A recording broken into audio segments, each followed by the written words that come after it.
Well, hello again, and welcome to this episode of the Ministry Show. We're going to call this one The Great Equalizer, and we're talking about time. It really is the great equalizer. Everybody has the same amount of hours in a day, same amount of days in a week, same amount of so on and so forth. So it's the utilization of that time and how we put it into play that is the determining factor, or the primary, I would say, Pam, determining factor of how we navigate the life that has been given us. Now, that's not to say that we don't get curveballs thrown at us once in a while, right, Pam? That's right. We've had those. This is a huge topic that Pam and I are going to try to condense down into 2 shows. And plus, we got to interview one of the greatest pastors in America, Brady, which will come up towards the end of this show. So, oh my gosh, I'm excited for you to hear that. When it comes to time, there's always a plan, but then there's the reality. That's right. Yeah. And ministry involves people, Chris, and people have unexpected events in their lives. So we just want to encourage you guys to block out time in your schedule. So maybe that's starting with just 30 minutes or an hour. And then if nothing uneventful happens, great. You can call a friend. You can do something enjoyable for yourself. Go for a walk, read the word, write a thank you note to someone. Just do something enjoyable, but keep that time on your calendar blocked. Boy, that sounds like a pretty good hot tip to me, Pam. And I can tell you I'm not practicing that. But that is such a good hot tip. I'm going to try to give myself more No, I'm not going to do that. I'm not going to try, because if I do that, it won't work. I'm going to commit to giving myself some margin in the day so that everything's not just so sequential that when those unexpected opportunities come my way, I can take advantage of them. Here's the big concept. Everybody gets the exact same amount of incremental time. And what I mean by incremental time is seconds in a minute, minutes in an hour, hour in a day, and so on. What we don't know is how much longevity we have. I don't know how many years I'm going to have on the planet. I don't know if I'm going to make it through the rest of today into tomorrow, so on and so forth. We're not talking about time in the sense of how long are we going to live our lives and legacy and all of that. We're talking about our individual use of incremental time and being as productive as we can at what we are good at. And I already mentioned that it is the biggest factor that will determine your future. Here's what I know, not only by personal experience, but in all the coaching I do of pastors and church leaders, it's always a big deal. If we change our utilization of time, we will change the trajectory of our ministry, period. And by the way, Pam, that's either positive or negative. So it can go up and to the right, or it can go down and to the left just as easily. Time is the lowest common denominator of life. It is the great equalizer.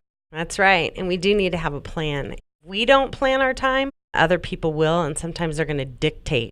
And that happens, right, Chris? You've seen that happen where people dictate our time. Oh, absolutely. In fact, as a pastor and church leader for decades, one of the things I had to learn early on is I could not let others, congregants, let's say, for example, dictate the use of my time. Right. Because their priorities and their urgencies are completely different than what mine were as a pastor and a church leader. So that's a little bit of a delicate balance sometimes. Yeah, you shared some great insight previously, too. If people are just tuning in now, I'd go back to a lot of those shows because you covered some great insight. Yeah. I really enjoyed. What show are you talking about? All of them. But I just remember you talking about people dictating and calling you. You set those boundaries, remember, when you were talking about that? Yeah, sure. It was just really good. And then, of course, Free, one of our owners of our company, he talked about time. That was also really good. So good shows. 23. Show number 23. Yeah, might be a good one to review. Great. I would. It was really good. So, Chris, the best time management tool is deciding what you're not going to put on your to-do list. I think I heard that from you once. And I thought that's so good because we write down all our to-do list, but what aren't we going to do? Maybe we're going to cut TV out, arguments, or maybe giving up golf or some of those things that take our time. I know we've talked a little bit about that. So time management is actually changing our behaviors, not changing time. And just talking this week about things that we can change. What are time wasters? Yeah, and a lot of what time has to do with is if we have a focus and intentionality, something that we want to get done or something that we want to become. Those are the two big deals, at least in productivity in America. I want to get this done. Maybe it's a project, maybe it's a task or whatever. Or I'm trying to become something different than I am. Well, our utilization of time is going to determine whether or not we do that. I think we've talked about this before, Pam, but I know that you're continuing your education. And so you're spending a vast amount of time to become something that you're not yet. Right. So talk to us about that real quick. Yeah, it's true. I do spend a lot of time working full time and then going home and writing papers and research papers, but it's good. And it is because I have specific goals. Mm-hmm. And so I've had to really manage my time. You talk about pruning, Chris. I've had to go in and say, I can't do this any longer. These are things I can't do. Some of them are very enjoyable, but for now, I can't indulge. Yeah, and so Pam is continuing her education so she can become something more to not only her company, her family, and those around her. In other words, becoming something different or something more increases the value that she brings to those around her. So that's a becoming thing. But then we also have to execute on things, whether it might be a project or a task or whatever. The important thing is this: in order for you and I to be effective at the use of our time, we have to have a crystal clear focus on either what we're going to become or what we want to accomplish. Both of those. And then we can utilize our time in the appropriate manners to bring each of those about. Again, Pam, I'll just keep using you because it's so real right now, is spending a lot of time reading, writing, educating, doing assignments, and so on, so that you can get the degree, so that you're able to do different type of work. It's just amazing to me. Your utilization of time, my utilization of time, is the biggest factor that is going to determine the trajectory of our life and our ministry. We've got an interview with Brady Boyd that you are going to love, and he wrote a book called Addicted to Busy. It's kind of a counterbalance to what you and I are talking about, productivity, become this, become that, or whatever. But we don't want to get lost. We don't want to lose our soul in the work that we're doing. And man, I've done that as a pastor. I've talked with hundreds of pastors that have had that. You get a little bit cynical because you're dealing with problems and the human condition and the human nature and things like that. Well, we can get addicted to this idea of busy, busy, busy, busy, busy. Keep doing this, keep doing that, keep doing this. And then all of a sudden wonder where we're at and how did we get here? And we lose our heart and soul. I'm excited for you to hear this interview that we did with Brady. Matter of fact, I completed it just before this show. So great. But before we do, I just want to say a big thank you to our friends over at the Giving Crowd, who are one of our sponsors of the ministry show. And the Giving Crowd is really a movement of people connected by the idea that moving together, we create a more generous world. And working alongside churches and other organizations and individual donors, the Giving Crowd, they serve with a fresh and impartial set of eyes to help you discover and surface the untapped resources that are right within your church for ministry growth. And we all know that it takes resources to grow our ministries. And that's a tough thing. Steve Caton and the other guys and gals at the Giving Crowd, they totally understand that. They work alongside to help you with the vision of your ministry. So now, here's the interview with Pastor Brady Boyd. Enjoy. Say welcome to this interview on the Ministry Show. Thank you for joining us. It's our pleasure to have Pastor Brady Boyd, pastor of New Life Church here in Colorado Springs, actually. So, Brady, thank you for taking the time to be with us today. Yeah, thanks, Chris. It's good to be with you. Yeah, and I was in your office here, gosh, I guess it's been a few months ago, and just as I was leaving, you handed me a book. And that book, serendipitously entitled Addicted to Busy. I don't know if that was a Holy Spirit moment for you, but it was instrumental for me to read. And so we want to talk about that a little bit today. What was your inspiration behind even writing that book? First of all, it was a great deal of personal pain that came from realizing that I was going too fast, that I could not slow down, that I had lost my ability in ministry and in life to slow down. And it was killing me. It was hurting me. It was almost cost me my marriage. It cost me almost everything in my life. So a great deal of pain, quite honestly, is what caused me to write the book. We have those moments, don't we? But not everybody writes a book from pain. Why did you think that you had to take the time and put forth the effort and energy to actually put these thoughts down on paper? Well, I just looked around the landscape of American Christianity, quite honestly, and I see this as an epidemic. I see this as a critical problem in ministry life right now in the United States. Most pastors do not know how to slow down I'm not around a lot of lazy pastors. Quite honestly, most pastors are working hard. They're putting in more than enough hours, but they are exhausted and they have lost their joy for ministry. They've lost their passion, their zeal for what caused them to get into ministry in the first place. And I think most of our problems are caused because we go too fast and too long. Most of the problems I see in ministry, most of the problems I see in marriages, most of the problems I see in financial management were all because people went too fast for too long. They lost their ability to slow down, to be contemplative, to listen for that still small voice of the Holy Spirit in their ministry and their lives. And the demands of ministry have never been greater than they are right now, especially with the digital world in which we're living. It seems like pastors are struggling more and more to find that quiet space, to find that contemplative space where they can slow down, hear the Lord, take care of their own soul. I tell you where I was on an airplane and we were on a little trip with my family.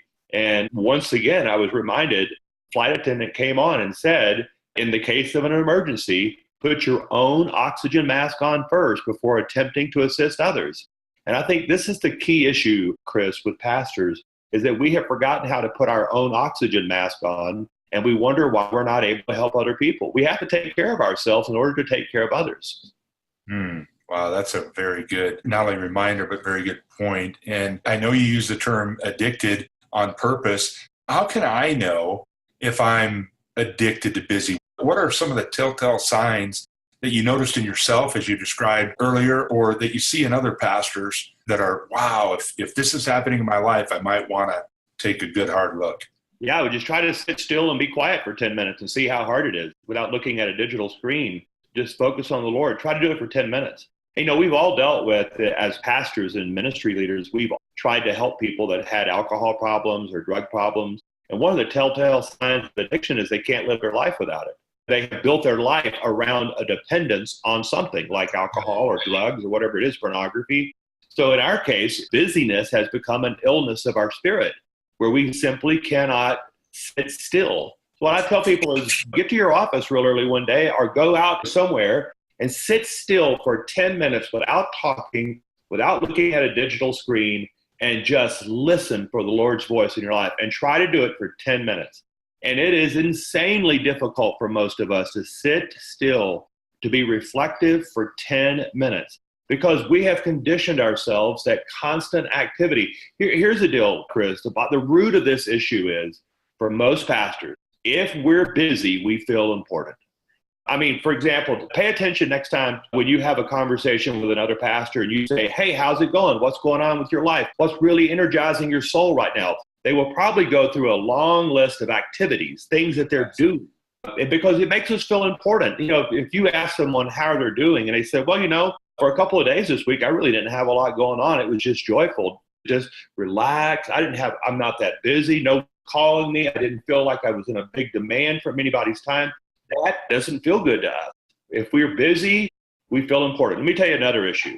If we slow down, Chris, if we truly slow down, we're going to have to be honest with what's really happening in our lives. And sometimes busyness is an excuse for us as pastors to ignore the real issues that are going on in our hearts, our marriages, our homes. And so if we just stay busy, we can almost medicate ourselves and keep ourselves from really focusing on the root issues, the core problems that are going on in our lives. And we all have them. Well, you mentioned that we're a little bit more open to, and many of us have dealt with people that might have an addiction to a substance or pornography or, things like that. And the idea is to gain freedom from that addiction. So how do you suggest that someone begins to gain freedom from the addiction to busyness? Well, two things. Get back to honoring the Sabbath is the first thing. And don't confuse Sabbaths with vacations. A lot of pastors work. Sabbaths and vacations are not the same thing. Like I'm on vacation right now with my family, and we're having a lot of fun. And I'm having some Sabbaths during my vacation, but I don't think my vacation is my Sabbath day. Sabbaths happen regularly. Sabbaths happen weekly. And I think we have to get back to the idea that Sabbaths are for rest. I wrote this down because I wanted to remember to tell you this. Here's what I believe about Sabbath. By choosing the Sabbath, in other words, choosing a day during the week, it doesn't have to be Sunday, it could be any day. By choosing the Sabbath, I am protesting and rebelling against this innate desire that I have to trust and to worship my self-sufficiency. And so it literally, Sabbath is a protest. I cannot do this on my own. I cannot do this by myself. So out of protest against my own self-sufficiency that I know that I have, and most of us have, this need to be self-sufficient, I am going to slow down. I'm going to be a son during that day. I'm not going to be a pastor. I'm not going to be a ministry leader. I'm not going to be whatever title you have. I'm going to lay that aside. And on the Sabbath day, I am son. He is the father. He's the potter. I am the clay. He is the father. I am his son. I'm going to get my identity back. I've been reading a book recently on Sabbath, and the author says that on the seventh day, when God gave us rest, that's when he gave all of creation a soul. And I think that's true for all of us. It's when we get our soul back. It's when we get our identity back. It's when we get our humanity back. It's during that Sabbath. For 6 days, we work, we strive. But on that seventh day is when we protest and rebel against this desire to be self-sufficient. If pastors are not regularly taking the Sabbath and honoring the Sabbath, and I mean defending that Sabbath day strongly, I think that's the first step we have to take. Wow, I've never heard it put not only not that way, but not that strongly either. So I can tell that there's a passion in your heart and in your soul because you're observing this. I love your idea of rhythmic living that you have in the book. And so can you take just a couple minutes, unpack that for us? Rhythmic living. What a nice phrase. I love that. Yeah, the unforced rhythms of grace is the Message version of the Bible. I love that idea that Eugene Peterson gave us. And I don't want to preach a sermon at anyone, but I know as pastors, we love hearing passages of Scripture. So Luke chapter 5 is the perfect illustration of rhythmic living. So Luke 5, Jesus comes into the village. He has just been out in the wilderness for 40 years. He comes into this village and he sees unbelievable opportunities for ministry. In verse 15 and 16, it says, the news spread about him all the more, and crowds of people came to hear him and to be healed of their sicknesses. I mean, that's a big deal for pastors. We all understand the euphoria and the endorphins that are released when we get to stand in front of a crowd of people and to do good work, to preach the gospel. Good things are happening. Crowds of people are showing up. But then verse 16 said, but Jesus often withdrew to lonely places and prayed. So right in the middle of these busy seasons where crowds of people are showing up and they're sick, they need healing, the demands of ministry were pressing on Jesus. But in verse 16, it says he often withdrew to lonely places and prayed. And I think this is the problem for most of us. We don't often withdraw. We're more concerned about the crowds than we are about our own souls sometimes. And I think we have to have a balance here. I am no good to New Life Church, where I pastor, if I am not taking care of my own soul. I am at my best when I'm standing in front of them, when I have cared for my own condition. And Jesus shows us this. And then in verse 17, it says he comes back. And it says in verse 17, it says he comes back to the very village that he had just left. He often withdrew to lonely places to pray. And it says in verse 17, and the power of the Lord was present for him to heal the sick. So the very need that he saw in verse 15, he comes into this village, tons of people who are sick. Verse 16, he often withdrew to lonely places and prayed. Verse 17, he had power available to heal the very sick people that were in front of him. And here's what I tell pastors all the time. I am not forsaking my responsibilities when I rest. It is for the sake of my responsibilities that I rest.